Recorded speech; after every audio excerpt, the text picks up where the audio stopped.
अस्सलाम वालेकुम। तो आज जो हम करेंगे, हमने जो अभी तक जितने लेक्चर्स पढ़े हैं उसमें क्या पढ़ा है, सेट की इंफॉर्मेशन पढ़ी है, सेट की टाइप्स पढ़ी है, सेट की फॉर्म्स पढ़ी हैं, सेट नोटेशंस वगैरह ये सब चीज़ें हम पढ़ चुके हैं। तो अब हम एक्सरसाइज के जरिए इसको सॉल्व करेंगे कि किस तरह से ये चीज़ें सॉल्व होती हैं। सही, सबसे पहले हमारा क्या है, tabular form, set builder form. हमें क्या करना है, जो हमें क्वेश्चन दिया हुआ है, ये पार्ट दिए हुए हैं, तो इनको किसके सॉल्व करना है, पहले इसकी टैबुलर फॉर्म बनानी है और फिर इसकी सेट बिल्डर फॉर्म बनानी है। ठीक है, सबसे पहले वन बाय वन हम बनाते हैं। Question number 1 part A. हम क्या करेंगे, इन्होंने कहा है कि the set of positive integer, हमें क्या करना है, पॉजिटिव इंटीजर लिखने हैं, लेकिन उन्होंने आगे लिमिट क्या दी है, greater than 2 and less than 6। सबसे पहले टैबुलर फॉर्म बना रहे हैं हम, टैबुलर फॉर्म बना रहे हैं, तो हम इस सेट को ए का नाम दे देते हैं। ठीक है, टैबुलर फॉर्म। अच्छा, पॉजिटिव इंटीजर कौन से होंगे,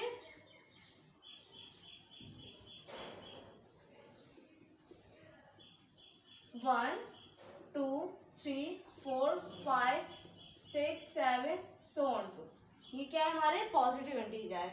अच्छा, तो अब हमें इन्होंने क्या कहा हुआ है क्वेश्चन में, एक ऐसा सेट बनाइए जो पॉजिटिव इंटीजर हो लेकिन 2 से बड़े होने चाहिए और 6 से छोटे। तो अब देखिए, 2 से बड़े कौन कौन से हैं, 3 4 5 6 ये सब, और 6 के छोटे कौन कौन से हैं, 5 4 3। तो हम क्या लिखेंगे, 3 4 और 5, 2 से बड़े हुए और 5 6 से छोटे हुए। तो ये हमारे क्या बन गई, टैबुलर फॉर्म। टैबुलर फॉर्म को हम एलिमेंट्स की फॉर्म में लिखते थे, तो हमने एलिमेंट्स लिख दिए। अब इसके बाद हम क्या पढ़ेंगे, सेट बिल्डर फॉर्म। इसी की हम क्या बनाएंगे, सेट बिल्डर फॉर्म। एक सेट दिया, इसको भी ए का नाम दिया। ठीक है, अब देखते हैं इस चीज को हम सेट बिल्डर फॉर्म में किस तरह से लिखेंगे। तो सबसे पहले इन नंबर्स को मैंने x कह दिया, such that x belongs to, x क्या है, हमारे पॉजिटिव इंटीजर है, तो हमने क्या लिख दिया, पॉजिटिव इंटीजर। अच्छा, उसके बाद ये जो कैप है किसको शो कर रहा है, एंड को, किसको, एंड को।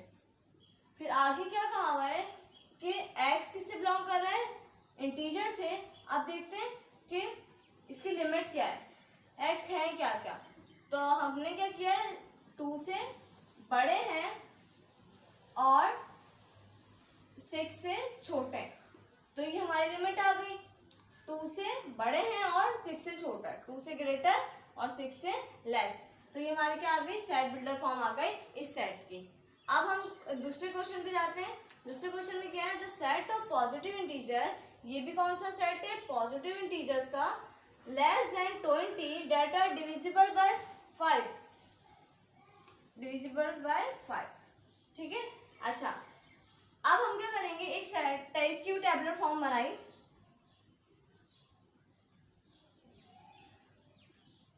टैबुलर फॉर्म बना रहे हैं, इसको सेट बी का नाम दे दिया।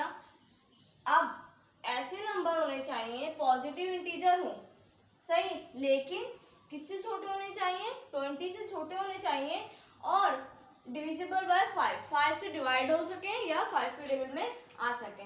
तो अब हम देखते हैं कौन से ऐसे नंबर हैं जो 20 से छोटे हैं और 5 के टेबल में आते हैं, लेकिन उन्हें क्या चाहिए, positive integer.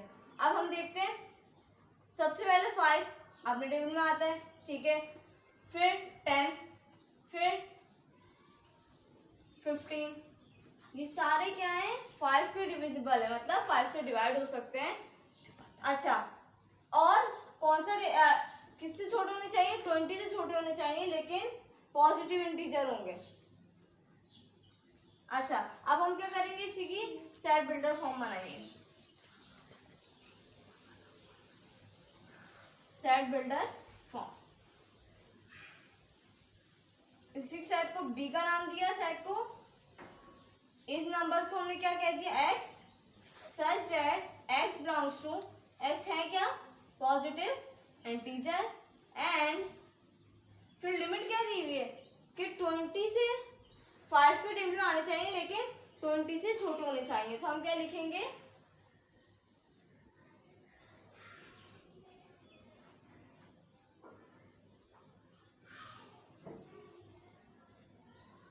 Less than 20 that are divisible by 5। तो हमने क्या बना दी, इसकी सेट बिल्डर फॉर्म बना दी कि 20 से छोटे होने चाहिए लेकिन 5 से डिविजिबल होने चाहिए। अच्छा, इसी तरह से अब हम क्वेश्चन देखेंगे ये वाला, the set of natural numbers between 4 and 5। अच्छा, नेचुरल नंबर का सेट क्या होता है, 1 2 3 4 5 6 7 और सो ऑन, ठीक है। अच्छा, अब हमें क्या कहा हुआ है कि सेट ऑफ नेचुरल नंबर होना चाहिए, तो हम पहले से क्या बना रहे हैं, टेबुलर फॉर्म बना रहे हैं। इस सेट को नाम दिया सी का। अच्छा, टेबुलर फॉर्म बना रहे हैं। अब हमें क्या लिमिट क्या दी हुई है, 4 और 12 के बीच में होने चाहिए लेकिन नेचुरल नंबर होना चाहिए। तो हम क्या करेंगे, 4 और 12 के बीच में 5 6 7 8 9 10 11, ये सारे क्या है, नेचुरल नंबर्स हैं और 4 के बीच में है, 4 से बड़े हैं और 12 से छोटे हैं, तो इनके बीच में जो नंबर्स थे वो हमने लिख दिए। अच्छा, इसी तरह से अब हम क्या बनाएंगे, इसकी set builder form. Set builder form, set को सी का नाम दिया। सबसे पहले इन नंबर्स को हमने कह दिया x, such that x belongs to, x किससे बिलोंग कर रहा है, नेचुरल नंबर से, तो हमने क्या लिख दिया, नेचुरल नंबर। एंड फिर आगे लिमिट क्या दी हुई है, 4 and 12 के बीच में होने चाहिए, तो हम क्या करेंगे, इसकी लिमिट में 4 से बड़े और 12 से छोटे होने चाहिए, तो ये हमारे पास आ गया 4 से ग्रेटर और 12 से लेस, तो ये हमारे पास इसकी क्या आ गई, सेट बिल्डर फॉर्म। इसी तरह से अब हम क्या करेंगे, इस क्वेश्चन को इसी तरह से सॉल्व करेंगे। इसकी पहले टेबुलर फॉर्म बनाएंगे, टेबुलर फॉर्म। इस सेट को नाम दे दिया सी का, डी का।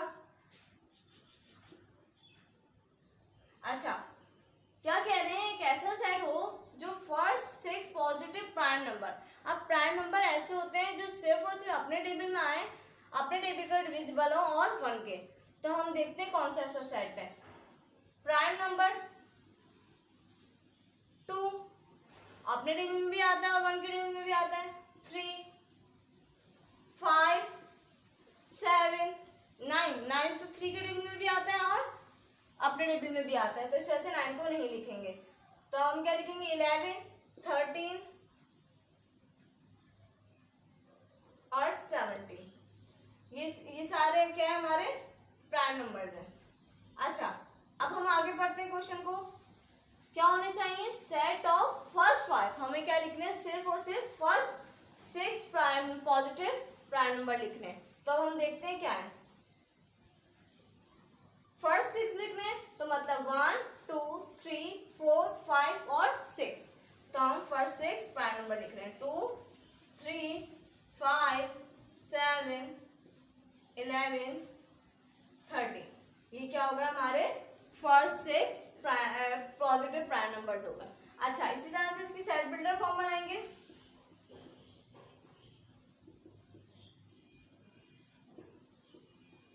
Set builder form.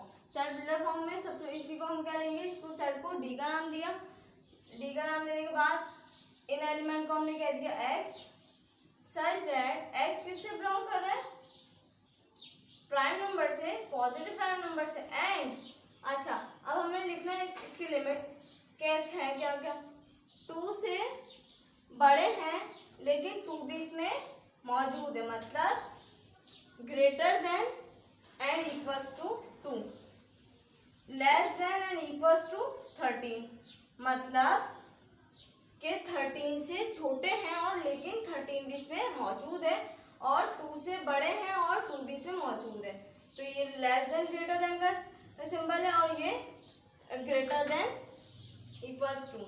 अच्छा, ये हो गया हमारे पास ये क्वेश्चन नंबर 1। अब इसी तरह से हम क्वेश्चन नंबर 2 सॉल्व करेंगे, एक्सरसाइज 1.1 का है। अच्छा, अभी क्वेश्चन नंबर 2 सॉल्व करते हैं। क्वेश्चन नंबर 2 में क्या कह रहे हैं, which of the following sets are the null set, ऐसे कौन से सेट हैं जो नल सेट है। अच्छा, नल सेट कौन से सेट होते हैं, मैंने आपको पहले भी जो लेक्चर्स है उसमें यही बताया था कि नल सेट और एम्प्टी सेट एक ही सेट होता है।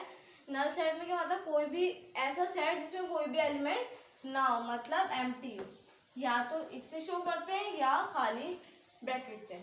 अच्छा, ये हो गया हमारे नल सेट। अब हमें क्वेश्चन पढ़ना है, उसको बताना है कि कौन सा सेट नल सेट है।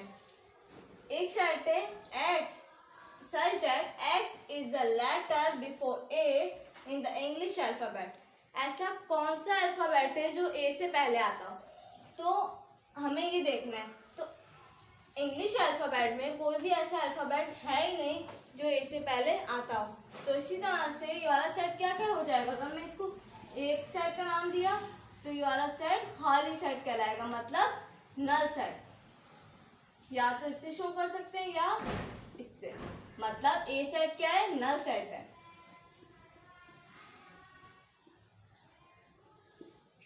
क्यों, क्योंकि ए से पहले कोई भी ऐसा अल्फाबेट है ही नहीं जो ए से पहले आता हो। अच्छा, अब इस तरह से क्वेश्चन मतलब D set B x such that x plus 5 is equal to 0, ये कह रहे हैं कि हमारे पास x plus 5 is equal to 5 है।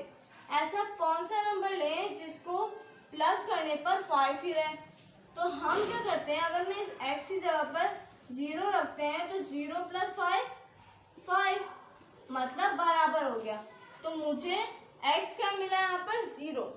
तो अब हम जब लिखेंगे तो इस तरह से लिखेंगे कि x क्या है हमारे पास 0, तो 0 हमने क्या कहा था, नल सेट में कोई भी एलिमेंट मौजूद नहीं होना चाहिए, या इस तरह से शो करते हैं। अब यहाँ पे तो 0 है तो ये नल सेट नहीं होगा, क्यों, क्योंकि इसमें एक एलिमेंट मौजूद है।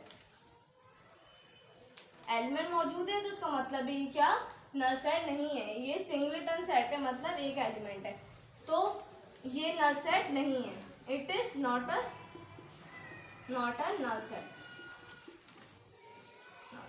ठीक है, इस तरह से भी लिख सकते हैं, और मतलब नल सेट नहीं है। अच्छा, इसी तरह से C is equal to x such that x is less than 7 and greater than 8, ऐसा कौन सा नंबर है जो 7 से छोटा हो और 8 से बड़ा। तो अगर हम 8 से बड़ा नंबर देखें तो 9 होता है, और 7 से छोटा देखें तो 7 से छोटा 6 होगा, 8 से बड़ा 9, तो ये तो बिल्कुल अलग, मतलब दोनों अलग अलग नंबर है। तो ऐसा नंबर चाहिए था हमें जो एक ही नंबर हो लेकिन लेस देन 7 से छोटा और 8 से बड़ा हो। तो ऐसा कोई नंबर है ही नहीं जो 7 से छोटा हो और 8 से बड़ा हो लेकिन एक ही नंबर हो। तो हम क्या करते हैं, इसको कह देते हैं कि ये भी नल सेट है, तो ये क्या कहलाएगा, it is a null set. ठीक है। अच्छा, अब D is equals to x is the president of Pakistan who was a women. कह रहे हैं कि जो मतलब पहले जो भी प्रेसिडेंट रहा है पाकिस्तान का, उसमें कोई भी ऐसा है जो मतलब सिर्फ वुमेन हो, कोई ऐसी वुमेन जो मतलब पहले प्रेसिडेंट हो रह चुकी हो पाकिस्तान में। तो ऐसी कोई वुमेन है ही नहीं, हमेशा मैन ही थे जो प्रेसिडेंट ऑफ पाकिस्तान थे। अच्छा, इस तरह से ये भी सेट क्या होगा, खाली सेट कहलाएगा, मतलब null set, it is a null set. अच्छा, इसी तरह से अब हम क्वेश्चन नंबर 3 करते हैं कि क्वेश्चन नंबर 3 में क्या कह रहे हैं। अब हम क्या करेंगे, क्वेश्चन नंबर 3, क्वेश्चन नंबर 2 और 1 हम सॉल्व कर चुके हैं। अब हम कौन सा क्वेश्चन करेंगे, क्वेश्चन नंबर 3। क्वेश्चन नंबर 3 में क्या कह रहे हैं, which of this sets are finite and which of this are infinite. अच्छा, हमें देखना है कि कौन सा सेट ऐसा है जो फाइनाइट है और कौन सा सेट ऐसा है जो इनफाइनाइट है। अच्छा, फाइनाइट सेट कौन से होते हैं जिसमें कोई लिमिट मौजूद हो, और इनफाइनाइट कौन से होते हैं जिसमें कोई लिमिट ना हो, मतलब ऐसे एलिमेंट जो लिमिटेड हो तो क्या कहलाते हैं, फाइनाइट सेट में कहलाते आएंगे वो सेट, और इनफाइनाइट क्या कहलाएंगे, जो जिसमें कोई भी लिमिट मौजूद ना हो। अच्छा, one by one question question solve करते हैं। ऐसा set the month of a year, एक साल के जितने भी महीने हैं उसको हम काउंट कर सकते हैं। कितने? 12। जनवरी, फरवरी, मार्च, अप्रैल, मई, जून, जुलाई, अगस्त, सितंबर, अक्टूबर, नवंबर, दिसंबर। तो ये क्या है, हमने से इसको काउंट कर लिया। जिसको हम काउंट कर सकें और जिसकी कोई लिमिट मौजूद हो उसको क्या कहेंगे हम? Finite set. अच्छा, तो हमारे पास क्वेश्चन नंबर ए, इसमें क्या आया? Finite set. ठीक है, फाइनाइट सेट सही है। अच्छा, अब question number 2, the days in a year, एक साल में कितने दिन होते हैं उसका सेट बनाना है। तो हमें पता है कि एक साल में कितने डेज होते हैं? 365। तो 365 हमने काउंट कर लिए। जिस चीज को हम काउंट कर सके वो क्या कहलाती है? Finite set. तो इसमें क्या आ जाएगा? ये भी सेट क्या हो जाएगा? Finite set. अच्छा, आप क्या करेंगे? The student of your class, आपकी क्लास में कितने स्टूडेंट हैं उसको भी हम काउंट कर सकते हैं। अगर फॉर एग्जांपल कोई भी क्लास है, क्लास में 23 स्टूडेंट है, तो हम उसको काउंट कर सकते हैं। जिसको भी काउंट करें वो क्या चीज़ कहलाती है? फाइनाइट। तो हम क्या कहेंगे? सेट। इसको सी का नाम दिया, ये भी क्या कहलाएगा? Finite set. अच्छा, अब इस क्वेश्चन में कह रहे हैं कि क्वेश्चन नंबर 4 में 2, 4, 6, 8, 10 सो ऑन टू, ये कौन से नंबर्स हैं? Even numbers. 2 से डिविजिबल है तो इसका मतलब ये क्या है? ये इवन नंबर्स है। लेकिन उन्होंने क्या कहा है कि ये आगे भी चल रहे हैं, तो ये खत्म, काउंटिंग कभी भी हमेशा खत्म नहीं होती, तो इसी वजह से ये भी कभी खत्म नहीं होंगे। तो जब ये किसी को लिमिट ही नहीं है तो इसको क्या कहलाएगा? ये सेट इनफाइनाइट। इनफाइनाइट। अच्छा, अब क्वेश्चन ई में देखते हैं, the set of line passing through a point. कह रहे हैं कि एक पॉइंट से कितनी लाइनें पास हो सकती हैं? अनलिमिटेड, कितनी भी लाइनें पास हो सकती हैं एक पॉइंट से। तो इसी वजह से ये सेट भी क्या कहलाएगा? इनफाइनाइट। इनफाइनाइट। अच्छा, इस क्वेश्चन में क्या कह रहे हैं कि the set of line passing through 2 given points, 2 point से जो लाइन पास हो रही है उसका सेट बना है। तो उसमें सिर्फ एक लाइन पास हो सकती है। 2 पॉइंट को अगर हम मिलाएं तो इसका मतलब क्या होगा? ये भी सेट फाइनाइट में शामिल होगा, क्योंकि इसको हम काउंट कर सकते हैं। सिर्फ एक लाइन है और इसमें इनफाइनाइट लाइन से तो इसको काउंट नहीं कर सकते, ये इनफाइनाइट कहलाएगा। अच्छा, इसी तरह से हमारा क्वेश्चन नंबर 3 कंप्लीट हुआ है और जो नेक्स्ट क्वेश्चन हैं वो हम नेक्स्ट वीडियोज़ में देखते हैं।